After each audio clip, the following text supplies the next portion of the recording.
కొన్నిచామైన సాయి రోజు మనం అయితే వచ్చిన ఒక సీజన్ 2 ఎపిసోడ్ 10 అయితే ఎక్స్ప్లెయిన్ చేయబోతున్నాం. ఈ వీడియోని లైక్ చేసి లాస్ట్ వరకు అయితే తప్పకుండా చూడండి. ఎపిసోడ్ 9 చూడకపోతే కింద డిస్క్రిప్షన్ లో లింక్ కూడా చూసేయండి. ఇంకా మీ ఫేవరెట్ యానిమే లేదా మ్యాంగా ఎక్స్ప్లెనేషన్ కావాలనుకుంటే వాటి నేమ్స్ ని కామెంట్స్ లో అయితే తప్పకుండా చెప్పండి. ఇంకా లేట్ చేయకుండా ఎక్స్ప్లెనేషన్ స్టార్ట్ చేసేద్దాం.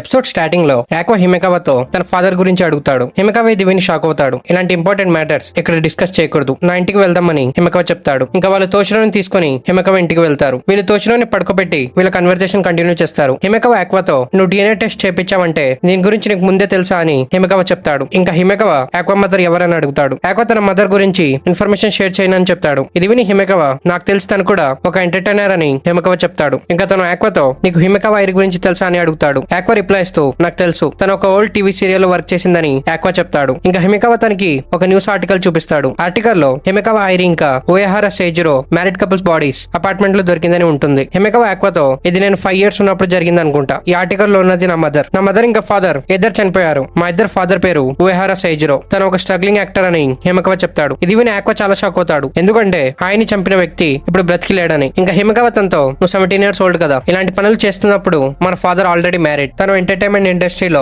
ఏం చేయలేకపోయాడు, అందుకే తను టాలెంటెడ్ యాక్ట్రెస్ తో ఇలాంటి పనులు చేశాడు. తను ఎందుకు చనిపోయాడో ఎవరికి తెలియదని హిమెకావా చెప్తాడు. ఇంకా తను కంటిన్యూ చేస్తూ నేను చిన్నప్పటి నుండి నా డాడ్ ని హేట్ చేశానని హిమెకావా చెప్తాడు. అందుకే నువ్వు స్టేజ్ నేమ్ లో నీ మదర్ నేమ్ ని యూస్ చేస్తున్నావు కదా అని యాక్వా చెప్తాడు. హిమెకావా తనతో అవును, నా అసలు పేరు ఓయహారా తైకి. ఇంకా హిమెకావా తనతో నాకు తెలిసి మన ఫ్యామిలీలో అందరూ ఉమనైజర్ అనుకుంటా, నువ్వు కూడా సేమ్ డాడ్ లాగా అకానిక కానా వెంట పడుతున్నావని హిమెకావా చెప్తాడు. నేను అనుకున్నట్టు చేయట్లేదని యాక్వా చెప్తాడు. హిమెకావా తనతో నువ్వు తొందరగా వాళ్ళిద్దరిలో ఒకరిని సెలెక్ట్ చేసుకుంటే మంచిది, లేదంటే నువ్వు కూడా డాడ్ లాంటి సిచ్యువేషన్ ఫేస్ చేయాల్సి వస్తుందని హిమెకావా చెప్తాడు. ఇంకా తన యాక్వాతో ఇంకా ఏమైనా క్వశ్చన్స్ అడగాలనుకుంటే అడుగు, నేను వాటికి ఆన్సర్స్ ఇస్తానని హిమెకావా చెప్తాడు. కానీ యాక్వా ఇంకా క్వశ్చన్స్ అడగాడు. ఇంకా హిమెకావా తనతో ఇది చాలా స్ట్రేంజ్ గా ఉంది, సేమ్ బ్లడ్ షేర్ చేస్తున్నా నాకు ఒక హాఫ్ బ్రదర్ ఉంటాడని నేను ఎప్పుడు అనుకోలేదు, కానీ నన్ను నువ్వు బిగ్ బ్రదర్ అని పిలవకని హిమెకావా చెప్తాడు. ఇది విని యాక్వా నేను ఎప్పుడు అలా పిలవనని చెప్తాడు. ఇంకా next day morning aqua night out చేసి మార్నింగ్ ఇంటికి రావడంతో రూబీ తన్ని తిడుతూ ఉంటుంది. యాక్వా తనతో నేను నా కోవర్కర్ హిమెకావా ఇంట్లో ఉన్నానని యాక్వా చెప్తాడు. ఇది విని రూబీ యాక్వా అమ్మాయిలతో స్టే చేయలేదని కొద్దిగా రిలాక్స్ అవుతుంది. తనని నీకు పరిచయం చేస్తానని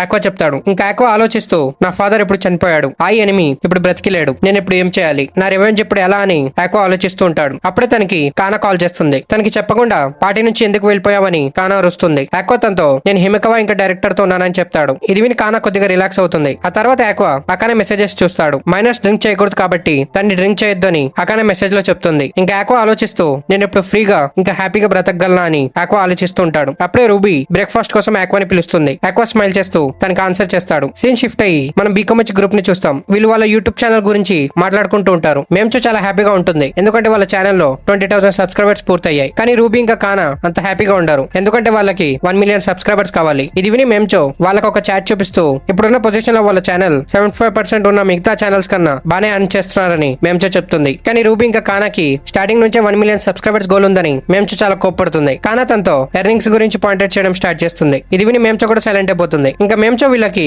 ఛానల్ గ్రో చేయడానికి ఐడియా ఇస్తుంది. రూమ్ టూర్ వీడియో అప్లోడ్ చేద్దామని మేంచో చెప్తుంది. ఇది విని రూబీ చాలా ఎక్సైట్ అవుతుంది. ఇలాంటి వీడియోస్ తను చాలా చూసి ఉంటుంది. కానీ కానాకి ఈ ఐడియా నచ్చదు. మన పర్సనల్ రూమ్ ని పబ్లిక్ చేస్తే మన ప్రైవసీని అమ్ముకున్నట్టే, అందుకు నేను అలా చేయనని కానా చెప్తుంది. అప్పుడే మేంచో తనతో రూమ్ టూర్ వీడియోలో మన దగ్గర ఉన్న ఎక్స్పెన్సివ్ పర్సనల్ ఐటమ్స్ ని చూపించొచ్చని మేంచో చెప్తుంది. ఇది వినగానే కానా దీనికి ఒప్పుకుంటుంది. నెక్స్ట్ సీన్ లో వీళ్ళు కానా రూమ్ టూర్ వీడియోని షూట్ చేస్తుంటారు. కానా రూమ్ మొత్తం ఎక్స్పెన్సివ్ ఐటమ్స్ ఉంటాయి. తన దగ్గర ఎక్స్పెన్సివ్ గేమింగ్ పీసీ ఉంటుంది, కానీ తను అది ఎప్పుడు యూజ్ చేయలేదు. ఇది చూసి వీళ్ళిద్దరు షాక్ అవుతారు. మేంచో తనతో నీ దగ్గర చాలా ఎక్స్పెన్సివ్ ఐటమ్స్ ఉన్నాయని మేంచో చెప్తుంది. ఇది విని కానా నేను నా ఓన్ మనీతో అన్ని కొన్నాను, అంతేకాదు ఒక ఫస్ట్ క్లాస్ యాక్ట్రెస్ చుట్టుపక్కల ఫస్ట్ క్లాస్ ఐటమ్స్ ఉండాలని కానా చెప్తుంది. ఇది విని మేంచో కానా ఎక్స్పెన్సివ్ లైఫ్ ని డిమాండ్ చేస్తుందని మేంచో ఆలోచిస్తుంది. ఇంకా మేంచో తనతో నువ్వు నిన్ను ఒక స్ట్రగ్లింగ్ యాక్ట్రెస్ అని పిలుస్తావు, కానీ నువ్వు మంచి అపార్ట్మెంట్ లో ఉంటున్నావని మేంచో చెప్తుంది. ఇది విని కానా నా దగ్గర సేవింగ్స్ ఉన్నాయి, నేను జాగ్రత్తగా మనీ స్పెండ్ చేస్తాను. యాక్టర్స్ అందరూ 2 type సెక్యూరిటీ లాక్ సిస్టమ్ ఉన్న అపార్ట్మెంట్స్ లోనే ఉండాలి, ఎందుకంటే యాక్టర్స్ కి క్రీపీ ఫ్యాన్స్ నుంచి థ్రెడ్ ఉంటుందని కానా చెప్తుంది. ఇది విని రూబీ కొద్దిగా అప్సెట్ అవుతుంది. ఇంకా కానా కంటిన్యూ చేస్తూ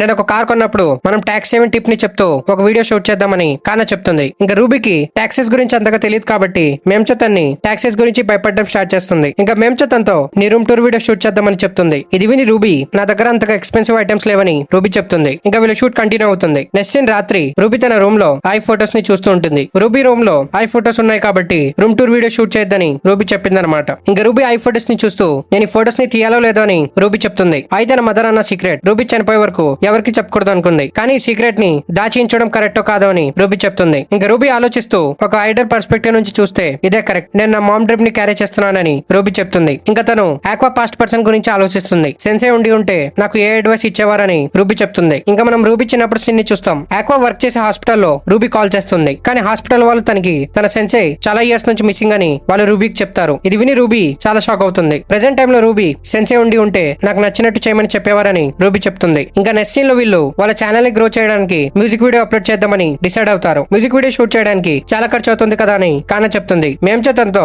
నాకు తెలిసిన వాళ్ళు ఉన్న లొకేషన్ లో షూట్ చేద్దామని మేంచో చెప్తుంది. ఇంకా కానా టోక్యో బ్లేడ్ షెడ్యూల్ ని ఫిక్స్ చేసుకున్న తర్వాత షూటింగ్ ట్రిప్ కి మియాజాకి వెళ్దామని మేంచో చెప్తుంది. అప్పుడే అక్కడికి మియాకో వస్తుంది. వాళ్ళ సాంగ్ గురించి మేంచో అప్డేట్ అడుగుతుంది. మియాకో వీళ్ళతో ఓల్డ్ బికోమచి సాంగ్స్ లో వర్క్ చేసిన ఆర్టిస్ట్ ని రిక్వెస్ట్ చేశానని మియాకో చెప్తుంది. ఇది విని వీళ్ళందరూ చాలా ఎక్సైట్ అవుతారు. ఇంకా ఇది విన్న ఆక్వా తన వాయితో వర్క్ చేసిన మ్యూజిక్ ఆర్టిస్ట్ నేను తన క్లోజ్ కి వెళ్తే నాకు ఇన్ఫర్మేషన్ దొరుకుతుందని ఆక్వా చెప్తాడు. కానీ అప్పుడు తను హిమకావ చెప్పింది గుర్తుకు తెచ్చుకొని తన ప్లాన్ ని డ్రాప్ చేసుకుంటాడు. ఇంకా కానా ఆక్వాని చూసి నీ బిహేవియర్ చేంజ్ అయినట్టుందని కానా చెప్తుంది. రూబీ ఆర్టిస్ట్ పేరు విన్న తర్వాత చాలా ఎక్సైట్ అయిపోతుంది. తను ఇప్పుడే ఆ సాంగ్ ని పాడతానని రూబీ చెప్తుంది. కానీ మియాకో తనతో ఆర్టిస్ట్ సాంగ్ ని ఇంకా డెలివర్ చేయలేదని మియాకో చెప్తుంది. ఇది విని రూబీ ఏడవడం స్టార్ట్ చేస్తుంది. ఎందుకంటే తను తొందరగా వర్క్స్ ని కంప్లీట్ చేయాలనుకుంటుంది. మా దగ్గర టైం లేదు. కానీ తొందరలో తన యాక్టింగ్ కెరీర్ మీద సీరియస్ అయిపోతుంది. ఇంకా మేంచో నెక్స్ట్ 5 years లో 30 years ఓల్డ్ అయిపోతుందని రూబీ చెప్తుంది. ఇది విని మేంచోకి షాక్ తగులుతుంది. ఇంకా రూబీ మొండితనాన్ని చూసి మియాకో తన్ని ఇంకా ఇచ్చుకొని ఒక స్టేడియం లో ఇమాజిన్ చేసుకుంటుంది. ఇంకా తన రూబీతో నేను పర్సనల్ గా సాంగ్ రైటర్ కి కాల్ చేస్తానని మియాకో చెప్తుంది. నెక్స్ట్ సీన్ లో మనం సాంగ్ రైటర్ హిమురాని చూస్తాం. మియాకో తనతో సాంగ్ గురించి కాల్ లో డిస్కస్ చేస్తుంది. ఆ తర్వాత హిమురా సాంగ్ రాయడానికి ట్రై చేస్తాడు. కానీ తన వల్ల కాదు. ఎందుకంటే హిమురాకి రాయాలన్న మోటివేషన్ ఉండదు. తన కెరీర్ లో రాసిన సాంగ్స్ లో తన ఫీలింగ్స్ ని ఎక్స్ప్రెస్ చేస్తూ తను చాలా సాంగ్స్ రాశాడు. తను చూపించాలనుకున్న ఫీలింగ్స్ ని తను ముందే రాసేశాడు. అందుకే తను ఇప్పుడు సాంగ్ రాయలేకపోతున్నాడు. ఇంకా తనకి మ్యూజిక్ తప్ప ఏదీ తెలియదు. అప్పుడు తనకి మెయిల్ లో మియాకో రూబీ వీడియో సెండ్ చేస్తుంది. రూబీ వీడియోలో నేను చిన్నప్పటి నుంచి మీ పెద్ద ఫ్యాన్ ని, నేను మీరు రాసిన చాలా సాంగ్స్ ని విన్నాను. ఇప్పుడు మీరు రాసిన సాంగ్ ని పాడడానికి నేను చాలా హ్యాపీగా ఉన్నానని రూబీ చెప్తుంది. ఈ వీడియో చూసిన హిమురాకి ఒక డిఫరెంట్ ఫీలింగ్ వస్తుంది. ఈ ఫీలింగ్ సేమ్ తన పాస్ట్ లో ఫీల్ చేస్తున్నట్టే ఉంటుంది. రూబీ వీడియో చూసిన తర్వాత హిమురా ఫుల్లీ మోటివేట్ అయ్యి సాంగ్ ని రాయడం స్టార్ట్ చేస్తాడు. సీన్ షిఫ్ట్ అయ్యి మనం Tokyo blade final stage play ని చూస్తాం. టోక్యో బ్లేడ్ కంప్లీట్ అయిపోయింది కాబట్టి ఆక్వా ఫ్రీగా ఉంటాడు. తన ఫ్యూచర్ కోసం ఏం ప్లాన్ చేయాలో అని ఆక్వా ఆలోచిస్తూ ఉంటాడు. అప్పుడు రూబీ తనతో వాళ్ళతో పాటు మియాజాకి రమ్మని చెప్తుంది. గైస్ మీకు గుర్తుండకపోతే ఆక్వా పాస్ట్ లైఫ్ లో మియాజాకిలో వర్క్ చేసి అక్కడ చనిపోయాడు. ఇంకా మియాజాకి పేరు విని ఆక్వా వెళ్ళడానికి డిసైడ్ అవుతాడు. ఆక్వా వాళ్ళకి హెల్ప్ చేయొచ్చని రూబీ చెప్తుంది. ఇంకా కానా అయితే తన ఆక్వాతో టైం స్పెండ్ చేయొచ్చని ఫుల్ ఎక్సైట్మెంట్ లో ఏదేదో ఆలోచిస్తూ ఉంటుంది. అప్పుడు సీన్ షిఫ్ట్ అయ్యి మనం చాలా క్రోస్ ని చూస్తాం. ఇంకా ఒక చెట్టు కింద ఒక మిస్టీరియస్ అమ్మాయిని చూస్తాం. తను అక్కడ కూర్చొని స్మైల్ చేస్తూ ఉంటుంది. ఇక్కడతో ఎపిసోడ్ 10 కంప్లీట్ అవుతుంది. ఎక్స్ప్లెనేషన్ ఎలా అనిపించిందో కామెంట్స్ లో అయితే తప్పకుండా చెప్పండి. నెక్స్ట్ ఎపిసోడ్స్ మిస్ కాకూడదు అనుకుంటే ఛానల్ ని సబ్స్క్రైబ్ చేసుకుని బెల్ ఐకాన్ ఆన్ చేసుకోండి. ఇంకా మనం నెక్స్ట్ వీడియోలో కలుద్దాం. Thank you for watching.